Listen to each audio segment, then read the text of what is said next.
عمر فاروق رضی الله عنه په ټوله شپه ګرځېد. یو ورځ یو ځینې کافران راغلي، وایي زه د مسلمانانو خلیفه ګورو، دا به څوک وي، دا به څه رقم سړی از برای خدا، دا څنګه عمر دی چې د شپې زمونږ بچیان چغې کوي، ښځه ورته وایي چې عمر راغی، غلی دا څنګه سړی دی چې ویې ګورو. چې راغی د چا نه پوښتنه وکړه چې عمر فاروق به چېرته وایي؟ نو مدینه منوره کې. هغه ورته ویل اوس دې مسجد نبوي نه داسې ووتل. یهودیان چې داسې د مسجد نبوي نه د باندې ورپسې راووتل چې ګوري دی په شګو کې پروت دی، سر ته تیږه ایښې، څلوېښت ملکونه یې لاس لاندې، څلوېښت ملکونه یې د لاس لاندې دي. په دې ایران کې یو قوي جنګ وخت اول دلته را رسېدل، تیږه سر ته ایښې په شګو باندې پروت دی. نن به زه په شګو څم، لس پیرې خو د اواز کټ څنډم، شل پیرې خو د لمن څنډم، په شګو پروت دی، سر ته تیږه ایښې.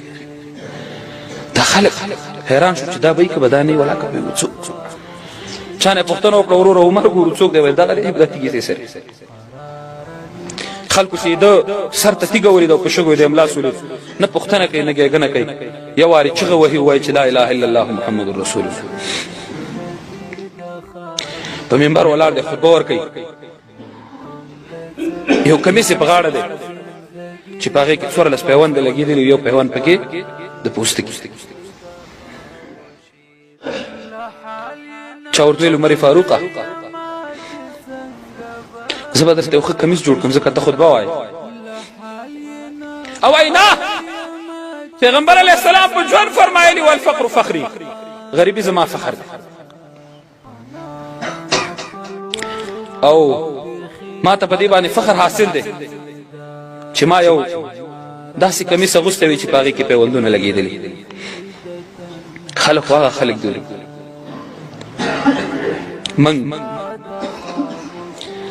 منګ به څه وکړو، تاسې به څه وکړو. منګ که د خپل ګریوان کې سر دننه کړو، منګ قضاوت وکړو چې موږ د دین دپاره څه کړي دي. اول ما څه کړي او بیا تا څه نه بیا بل څه نه دي کړي. لاړل هغه چا چې رضا د پاک سبحان کوله، او چا مالیاري چې د حضرت د ګلستان کوله. عمر فاروق رضی الله تعالی عنہ خلکو ته دا ثابتوي چې زه د مسلمانانو خلیفه یم، نه ځان پسې توره ګرځوم، نه ځان پسې باډي ګارډ ګرځوم، هېڅوک ځان پسې نه ګرځوم، او خلک به په دین باندې عمل کوي. ځکه چې اسلام خو امن دی، سره او سپین په لاره خطا که څوک غلا نه کوي.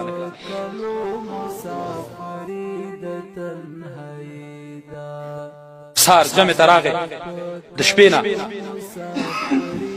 ظالم راغلی، په محراب کې ناست، توره په لاس، 40 صفه د مسلمانانو عمر فاروق رضی الله عنه پسې ولاړ دي، د سهار جمع ورکوي. د خلیفه بادشاه دا به جمع ورکوي. نن بادشاهان په مونږ نه پوهېږي، نن چې څونه اسلامي بادشاهان دي په اسلامي ملکونو کې په مونځ نه پوهېږي، په کلمه نه پوهېږي، په بسم الله الرحمن الرحیم نه پوهېږي. بسم الله الرحمن الرحیم دی به څه د مسلمانانو خلافت وکړو، دی به څه د مسلمانانو مشري وکړه، او دی به څه مسلمانان په ځان باندې راغونډ. عمر فاروق رضی الله عنه پسې 40 صفه مسلمانان ولاړ دي. دی چې کله په اول رکعت ودرېد، الحمد اخلاص کړه سورت فاتحه، تیاره وه په جومات کې چې څنګه یې سورت شروع کړ، دا ظالم را پاڅېده او په عمر فاروق رضی الله عنه د تورې ګزار. فورا دی چې په ځان پوه شو چې ولوېد، عبدالرحمن ابن عوف رضی الله عنه او نور صحابه کرام ولاړ دي. فورا یو صحابي دغه په ځای مانځه ته وړاندې کېږي او نور صحابه دی په شا کوي. راځه خبرې د هغه چا کوه چې چا ووهه دی څه شو. هغه 40 مسلمانان نور په توره وواله او ځان ته یې د صفونو کې لاره وکړه، او کله چې د جومات اخري سر ته راورسېد ځان ته یې توره کېښوده او د پاسه پېڅنډه خپل ظالم فیصله کړه. عمر فاروق رضی الله عنه یې کور ته راوړه. عبدالله ابن عمر رضی الله عنه ورته شودې راخلي، د ده زوی دی او دی ورته شودې راخلي. کله چې ورته شودې ورکړې، هغه شودې د ده په زخمونو راووتې، د سینې په زخم یې راووتې. نو زوی ته یې مخ ته وکړه چې بچیه مسلمانان راغونډ که زه نور نه پاتې کېږم چې په خپل ځای باندې خلیفه وټاکم. او ورته پلار ولې وای ما ته پیغمبر علیه السلام ویلو چې عمر فاروق تمرې نو زخمونو نه به دې شودې راوځي زما د زخم نه شودې ووتې زه نور پاتې کېږم نه یو صحابي دی دی په اسمان سپور دی تللی دی حکیم راولي چې حکیم راولي عمر فاروق رضی الله تعالی عنه ته چې هغه راشي تر څو پورې د علاج وکړي کله چې هغه ځان سره حکیم را روان کړی په لاره کې را روان ګوري چې یوه اوزه ده او هغه اوزه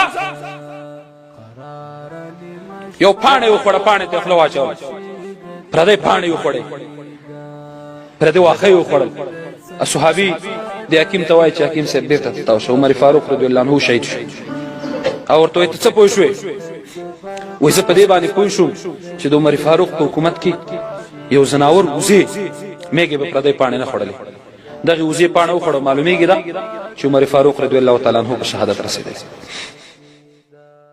ای ورونو دا خو ولاکه داسې کمزوری دین یا دا داسې دین وي لکه نن چې خلک ورپورې خندا جوړه کړې پیغمبر علیه السلام وایي زما نه بعد به مې د امت سال وي نن کلټر امتي راوله په شواروز کې تا څو پیرې په پیغمبر علیه السلام درود ویله ته خدای ته رسول دی ته دین دی ته وجدان دی تا څو پیرې درود پې ویلې ورشئ قرآن کریم وګورئ هره ته اولې دې زما جومات کې راواخلې څونه دوړې به پې پرتې هر کور کې هره تاقچه کې راواخله دوړې به پې د پاسه پرتې وي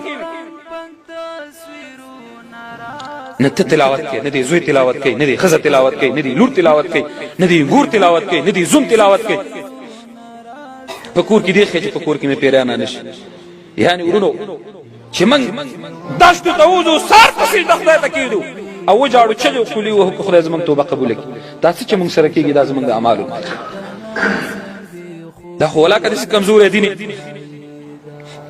او دا نه په ټوکو باندې راغلی چې خلک به راپاڅېږي دین پورې به مسخرې وکړي پیغمبر علیه الصلاة والسلام په زمانه کې یو صحابي دی خلکو به ترې کرکه کوله غټې غټې دانې وې په دې مخ باندې تورې شونډې وې اسلام وایي چې تور او سپین او شین او خړ دانه هغه څوک ان اکرمکم عند الله اتقاکم چا کې چې تقوا موجوده خدای ته هغه کار احمد محمود تور سپین قومدار بے قومه پیسې بے پیسې مالدار غیر مالدار بربند ملبس دا ټول ان اکرمکم عند الله اتقاکم خدای وایي ما ته تقوا معتبره ده چې چا کې تقوا موجوده زمونږ ځینې خلک هغه همدردي نه لري هغه کې همدردي موجوده نه